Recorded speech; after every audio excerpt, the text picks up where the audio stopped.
So, welcome to another game on Chessup board. This time I'm expecting white pieces, but on chess.com you never know. We had more white pieces than black pieces so far, so let's see who we're gonna get. And we are going to continue either our Botvinnik series, or as we are black, we are going to look at the Sicilian versus Phillidor. We already played Phillidor game. So now is the time for Sicilian. I believe it's a Khan system with the e6, queen e7. But white plays d4, which is obviously the opening that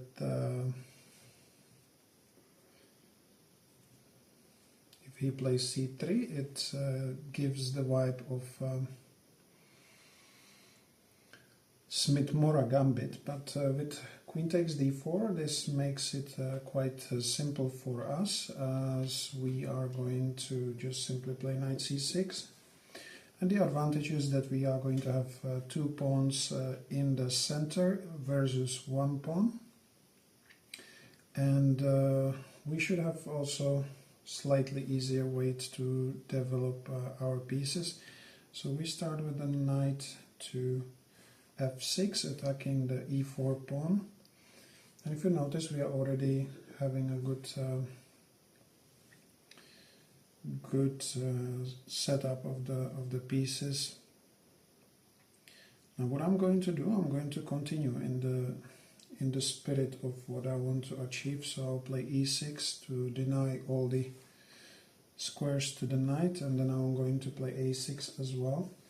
The major difference is if you play the open Sicilian, your knight would be on d4 by now.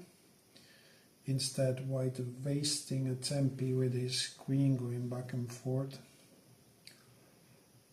But that's not our problem. That's something that white will have to answer for himself. So knight f3 happens. Now white might want to play e5 in some of those positions, and I want to keep my queen on c7, so I'm going to play queen c7, even though I know that in some cases I might be the one who's wasting the tempo, as white can hit the queen with knight to b5. But there's nothing to worry, because after queen b8 I will be able to push the a6 and the knight will have to retreat. In the meantime, I'm controlling the e5 square with my knight and queen. And I believe I don't have to worry about this pawn move as well, because we will, this bishop move, because we will simply ask the bishop where it does want to go. And if it's going to be a trade, then we are most likely going to achieve a really nice pawn structure. So normally they say in all those strategic books that you should be taking with the pawn towards the center, but I usually want to achieve slightly different type of position with same like a pawn structure, if that kind of makes sense. So I quite often take back with the d pawn. But here, in case of white pushing e5, I just want to take a little time to think about this, as I don't necessarily want to allow any counterplay as usual.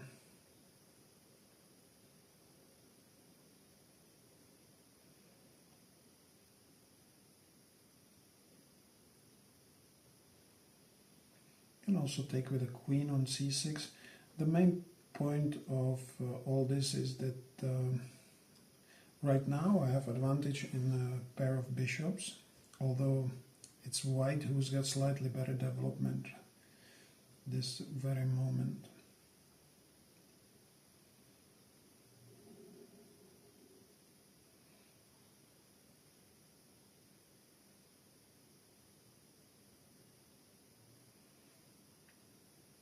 Feeling if I take with the pawn, push knight to d7, trying to recapture. If there's bishop f4, then I might have a pawn f6 push.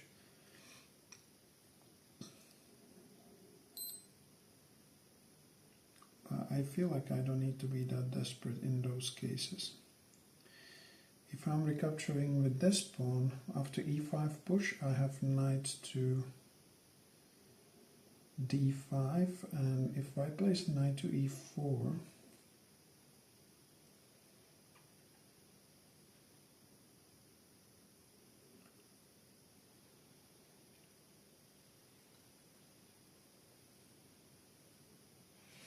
I kind of don't like the proposition of having the e5 played against me.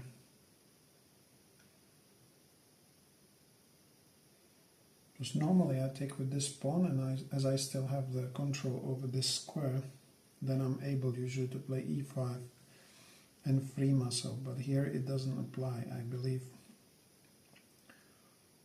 what's much better for me is to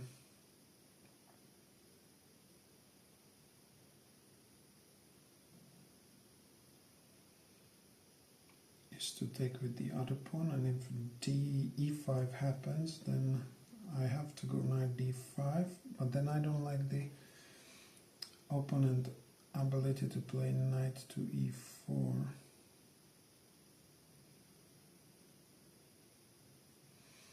In which case I can probably play move like f5.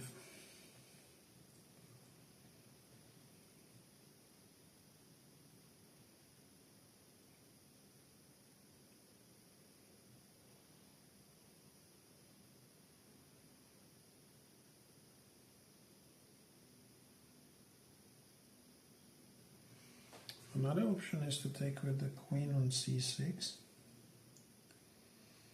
and if e5 is pushed, then I will have move like knight to e4, and then I should free myself with the move like d5 later on in the game. So I prefer to take here with the queen.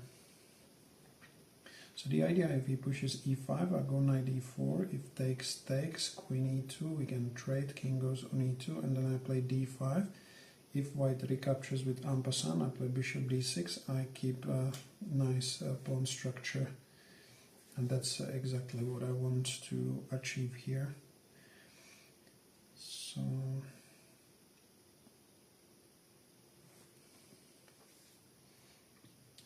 white is castling, which is possibly a big mistake, because now I get completely for free just to ruin their pawn structure with knight takes c3.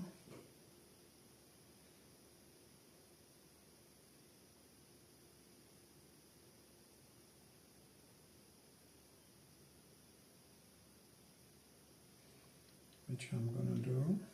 This kind of move is a no-brainer. If you can ruin someone's pawn structure, just always go ahead and do it. So the pawn takes. And now, instead of capturing that pawn straight away, I would much rather like to worry about that pawn. So I'm going to try and pretend like I want to fix that pawn structure with a move like d5 or b5 even. So I want white to think that what I want them to do is to defend that pawn. Because if they waste time to try and protect that pawn, that will give me basically much better position structurally. So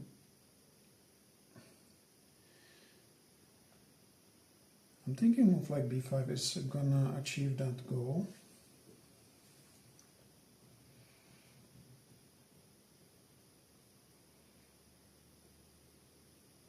You might be wondering, why are you not taking a pawn on c3, but the truth is I don't need that pawn. Maybe this is actually a slight mistake on my part, because I probably should have played the d6 straight away, because if white plays bishop f4, then maybe I will not have this option in the future, so maybe I should have played d5. If knight d4 is played, then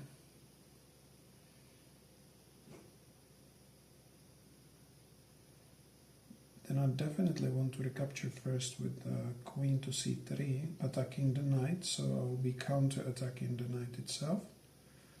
And the knight doesn't really have any good squares from where it is right now. So the knight is attacking our queen.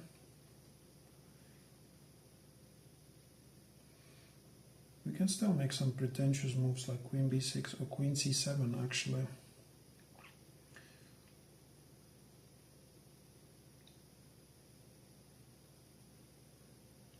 So white might want to play also a move like f4. But f4 would be very dangerous for him, as it would be losing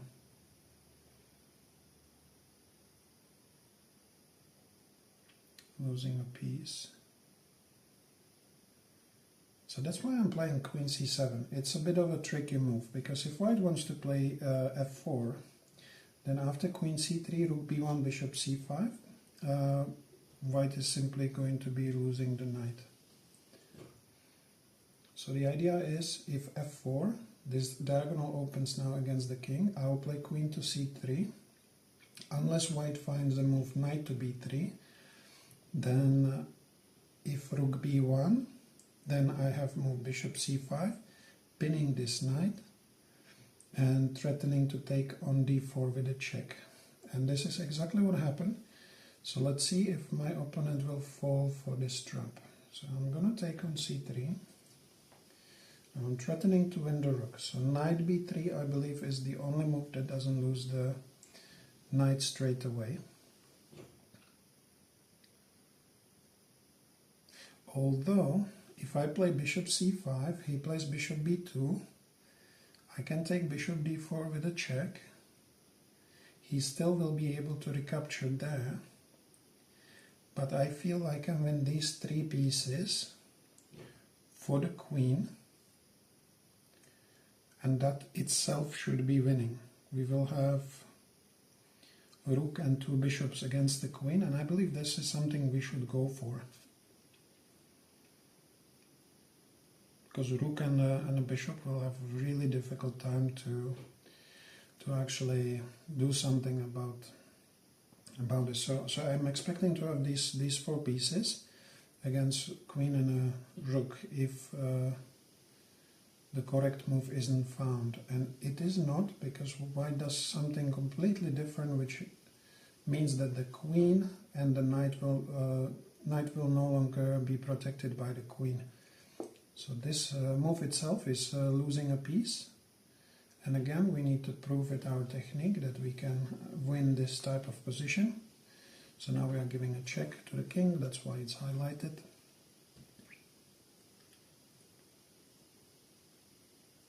And white blunders another piece by playing bishop e3, so we just kindly take it.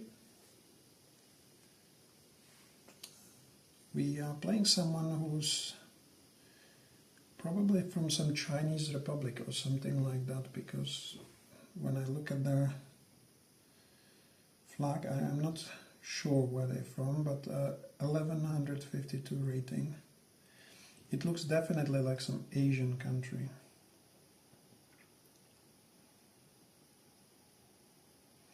So now what I want to do is to definitely develop my bishop. Now I can play with this position a little bit. Rook f3 is, it's kind of sad, this type of move, because first of all we can't do what we wanted to do, but we are simply winning another exchange, another material. So this game is basically over.